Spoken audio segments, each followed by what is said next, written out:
Hey friends, how you doing? Got my trusty out-of-tune guitar with me.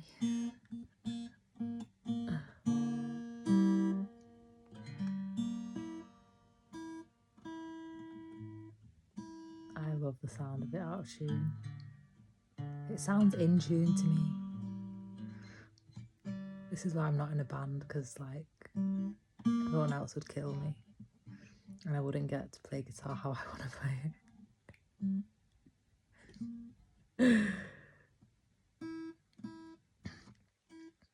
I just made some food, yeah. So it was a pearl barley, but I love pearl barley, but it takes so long to cook. It takes like 45 minutes. So I hardly ever cook it because it's just so long. But basically it was just like a one pot thing with spices. It's like a risotto but with pearl barley. And it's like a curry stew thing with lentils and pearl barley. And I just made it up. And then on the side I had beetroot and yogurt. And it was just like my out-of-tune guitar, like make up sounds on it. It's just made up dinner, but it was really nice.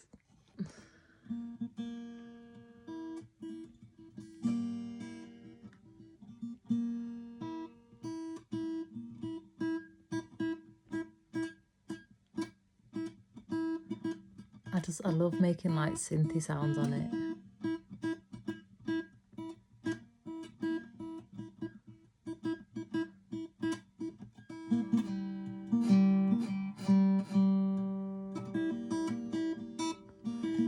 It's like Aphex Twin but on guitar.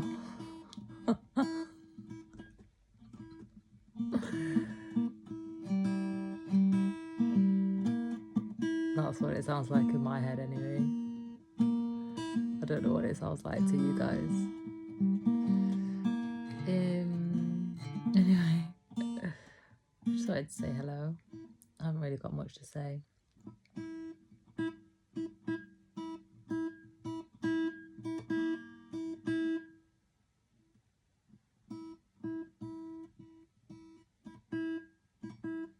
Yeah, I'm just staying away from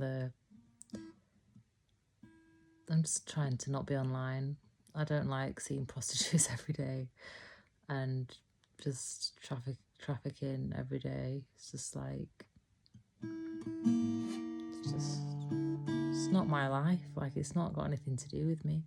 But I feel like the reason, like, God never makes any mistakes. And I feel like the only reason why I would just be in my life every day like that is because it is happening to my people, and I potentially can do something in regards to like healing that curse that's on my people with art, basically. But I have got a story that I was writing a poem about, and it is about trafficking, and it had like, and the only place that I've had first-hand experience of trafficking was 5 years ago in Bethlehem.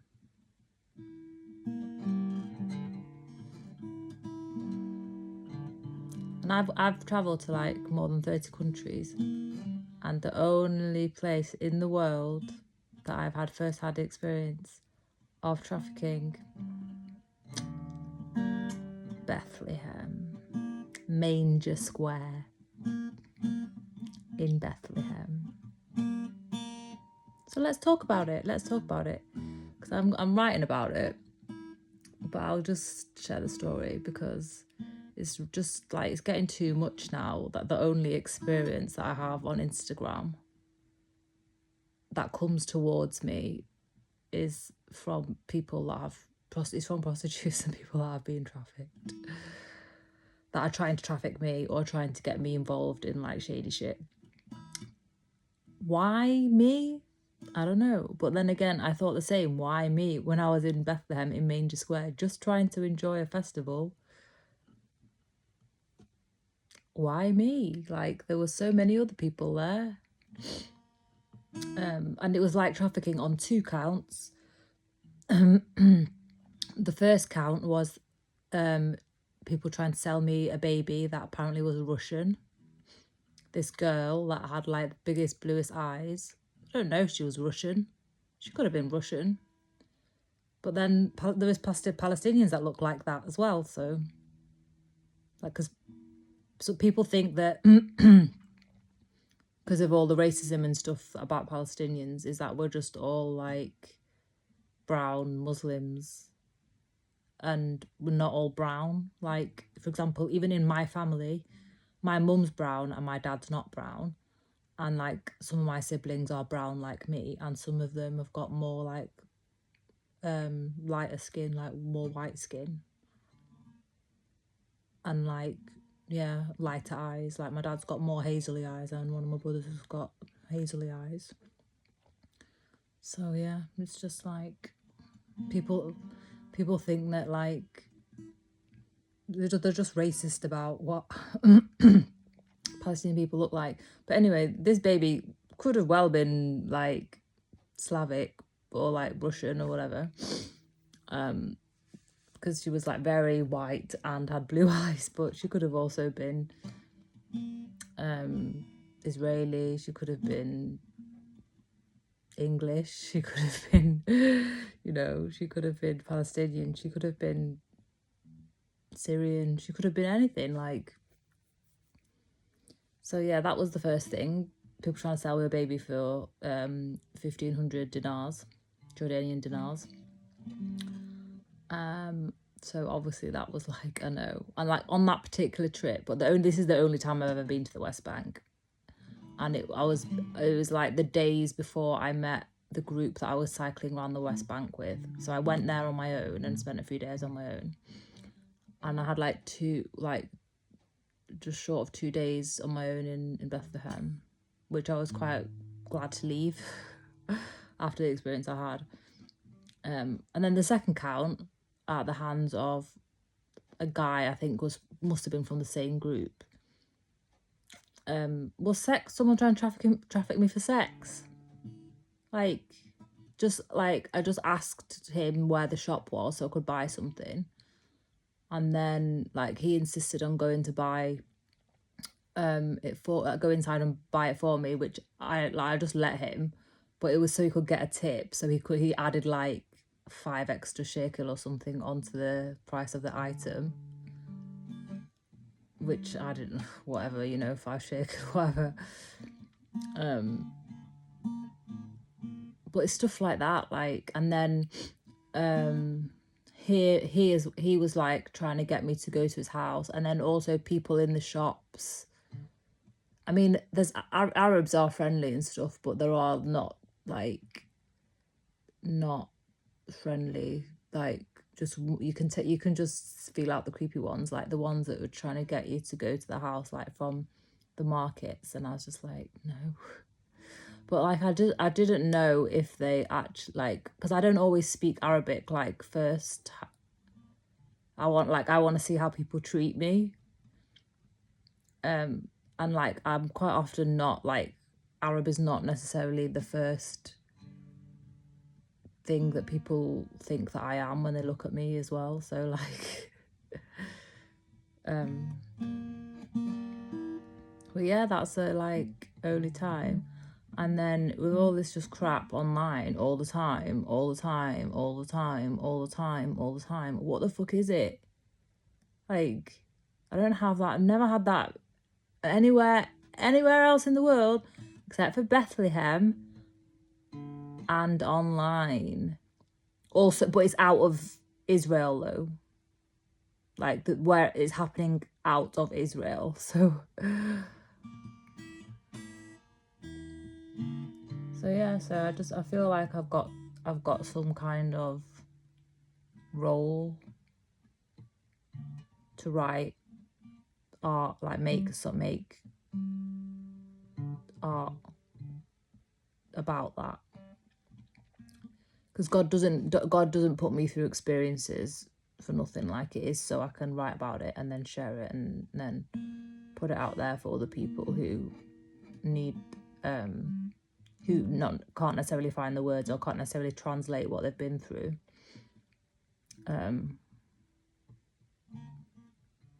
Which, like, you know, I seem to be able to do that, like go through things and then translate it in a way that's like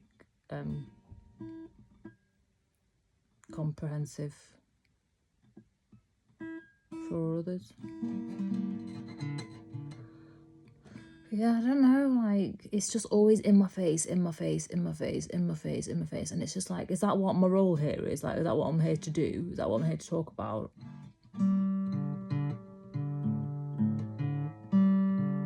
And then I also think, like, how did it get out of it unscathed as well? Like, anything could have happened to me.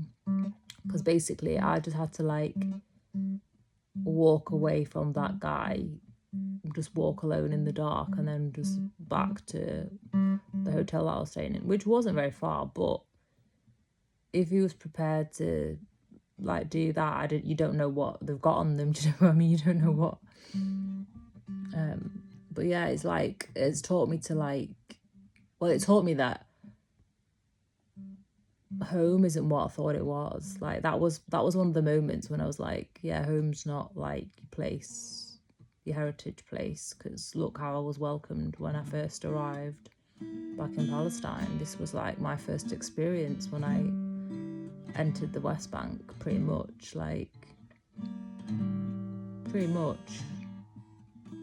Because, like, I spent, like, the whole day earlier just being interrogated on the border for like 8 hours or something.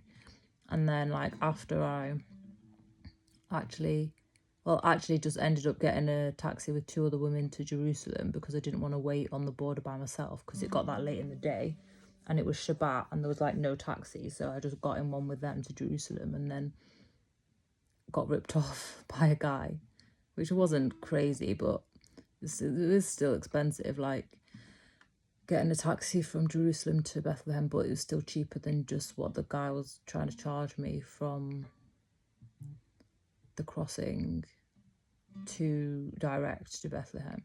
But then the guy who picked me up in Jerusalem did actually take me to get shawarma for dinner, which was, like, massive. So I ate it because I was, like, so hungry, because I didn't eat anything on the border. I didn't really do anything. Didn't eat anything. Like, I'd not eaten since breakfast, which was like 6:30 or something in the morning. And by this time it was like 5 p.m. or something. So it was almost like 12 hours.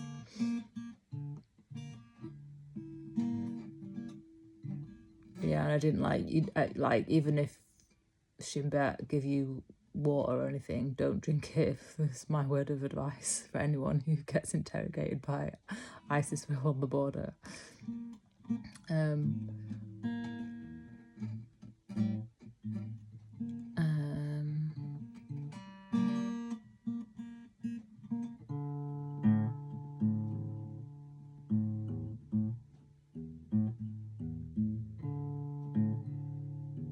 Yeah, that was just crazy. And, like, anyway, so then after that shawarma, I had, like, the longest nap I think I've ever had, because I don't nap for like 4 hours. That's like one sleep cycle. And it was literally like one sleep cycle, because I didn't actually have that much sleep before, because I'd arrived in Amman like after midnight and then had to get up at like 5 a.m. to leave. So I had like maybe less than one sleep cycle, or not even proper sleep, before I was actually trying to enter, you know. So yeah, so I had one like full sleep cycle, so it wasn't really like, it was like a nap, but not like a nap. And then I could hear like metal music, and I forgot it was Friday night. And So there was like a festival in Major Square, and I was like, oh, okay, yeah, I do have to go to that because I'm not really here that long. And if there's a festival in Major Square, then you have to go to it. And that's all I wanted to do, just enjoy the festival. Like, that's all. Why couldn't I just have been left alone to enjoy the festival? Why did I have to be approached by traffickers? Why did someone try to sell me a baby? What was I going to do with a baby, like cycling around the West Bank? And then also, how do you get the baby out of the country?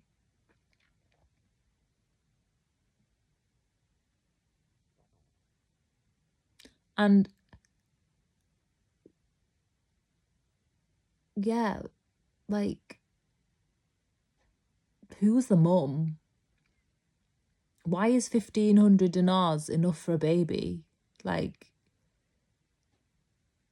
that's a baby, not a dog. Like, 1 dinar is like more than £1. So I don't know, probably not much more, but it's more than £1 normally. I'm not checked for a while. So yeah, so it's like just more than £1,500 for a baby. Yeah, I haven't really talked about this. This is another thing that I tried to tell people after I met up with them what happened to me, and like, no, everyone just like didn't want to talk about it, like didn't want to hear my story or anything, like. And I was like, literally wanted to talk about it because I've not been to the West Bank ever in my life as a Palestinian. Pretty much my first experience after the interrogation nonsense and the shawarma and taxi nonsense was trafficking. It was trafficking. My first experience in Bethlehem, in the West Bank, was trafficking. Well, you could argue it was the festival first because I was like in the crowd. But yeah, it was trafficking. And you can imagine, like, after never having been ever, like, just wondered what it would be like to go, like, all my life. And this was 5 years ago, so how old would I have been? Like 33. So like, I'd wondered a lot, like, what it would be like to go, and it was that. Like, it was that, bro.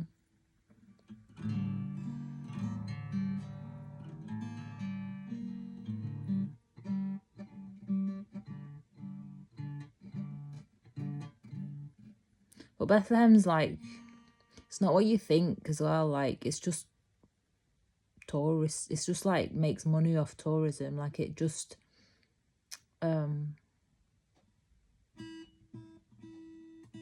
it's not very godly. In all honesty, it's not very godly. Like,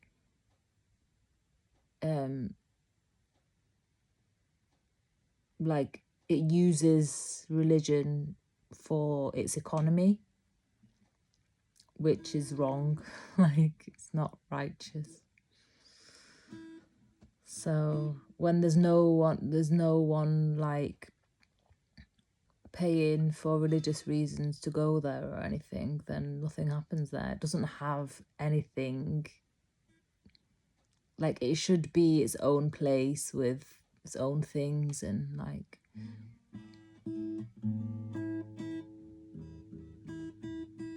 I mean, it's cool that Major Square is like a place where there's festivals and things, but why are the traffickers at the festival? Like, why can't I just watch a metal band in peace?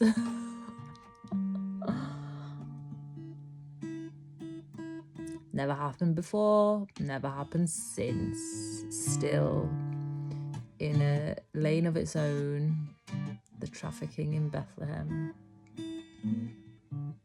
Yeah, but like, I was on my own. They could have done. There was like, they were in groups, obviously, but like,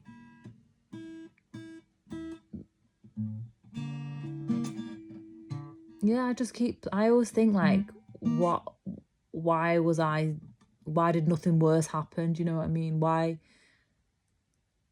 could I just say no? Like why did they accept it and leave me alone?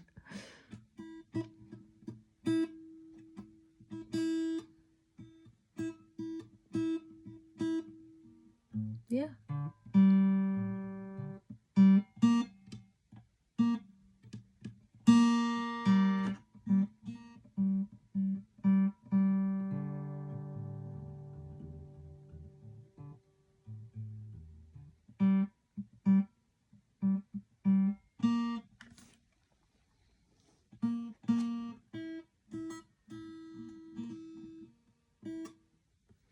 How are you guys?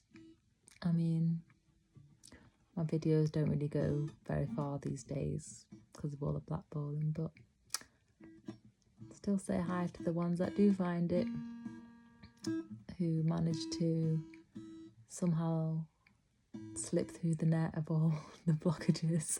You must be really needing the message. If you found this message and you're watching it, then it's definitely for you, because there's so many restrictions on my channel that if it's found somehow slipped through all the barriers, then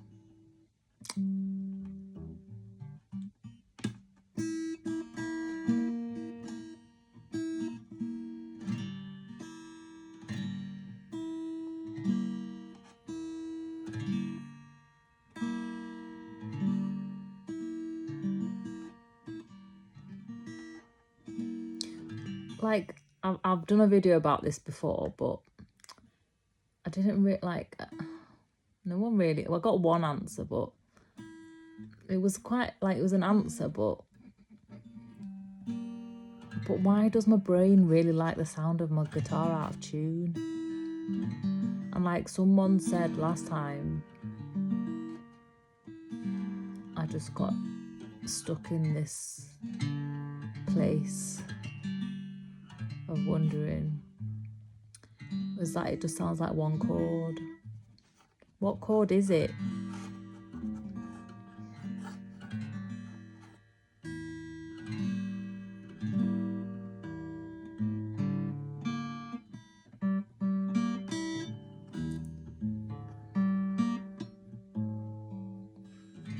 Hope you're having a very good Sunday.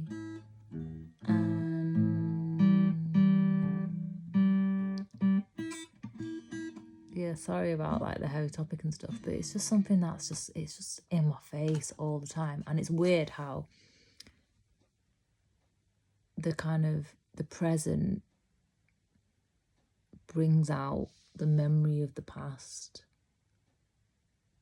So then it makes the purpose for me to communicate what happened.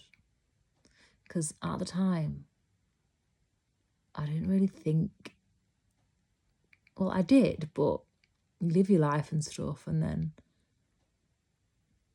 it's only because I'm just like bombarded every day. If I go online, or if I do anything online, guarantee one of those vultures will be on it. But then it was like, Hannah, you have actually personally experienced, like, you've got a personal trafficking experience. And how odd is it that the only place that it happened was in Palestine? And it was like affirming in the sense that all of this longing for home and stuff kind of disappeared because of it, because it didn't feel like home. Like, my home is actually Gaza, it's not the West Bank.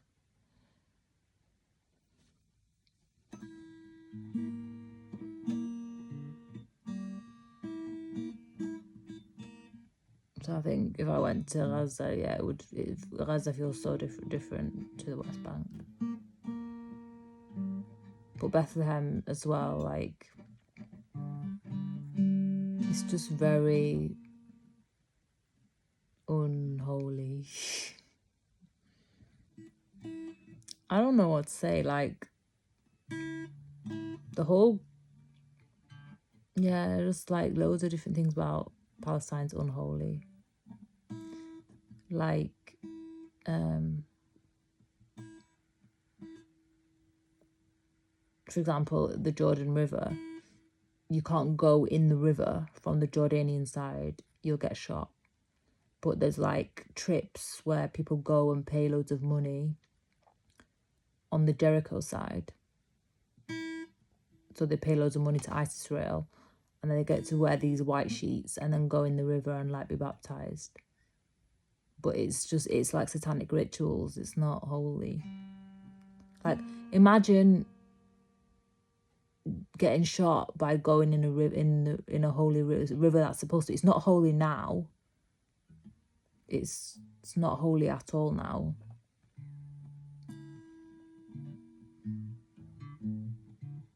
All the people that I saw going in it looked like obese Americans. So, don't know if they were, but that's what they looked like obese Americans in them white sheets.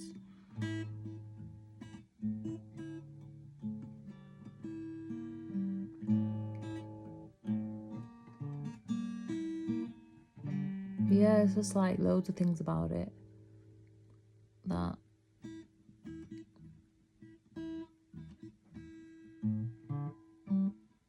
yeah, and like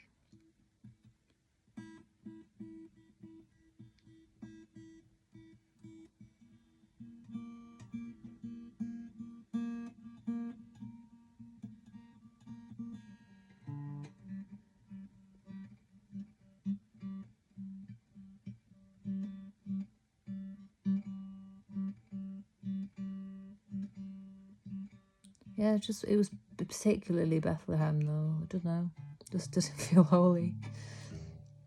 The hotel I stayed in was nice though. It was like a really, really old building that had like UNESCO funding, I think. And it had like its own restaurant and stuff attached to it, so the food was really nice. And it was just cool to stay in a building of that age. I think it's from like the 1600s or something. The ceilings were lower and there was like loads of stone arches and things. So I think that's probably the oldest room I've ever stayed in anywhere as well in Bethlehem.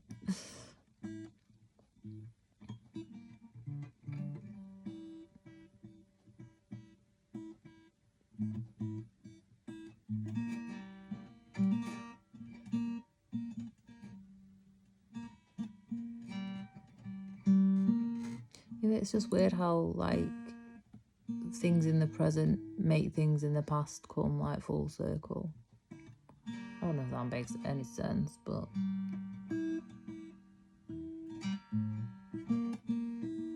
and I probably wouldn't even think anything of it if I wasn't harassed online all the time by prostitutes and traffickers. Or if it happened more regularly, like if it wasn't an isolated incident.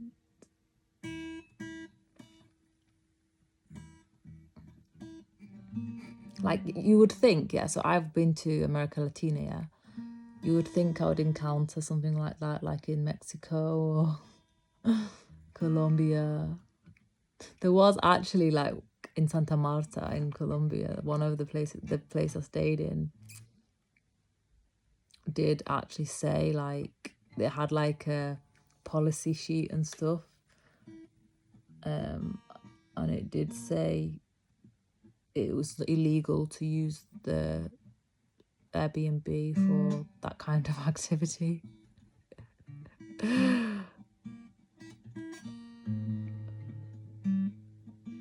that would have been scary.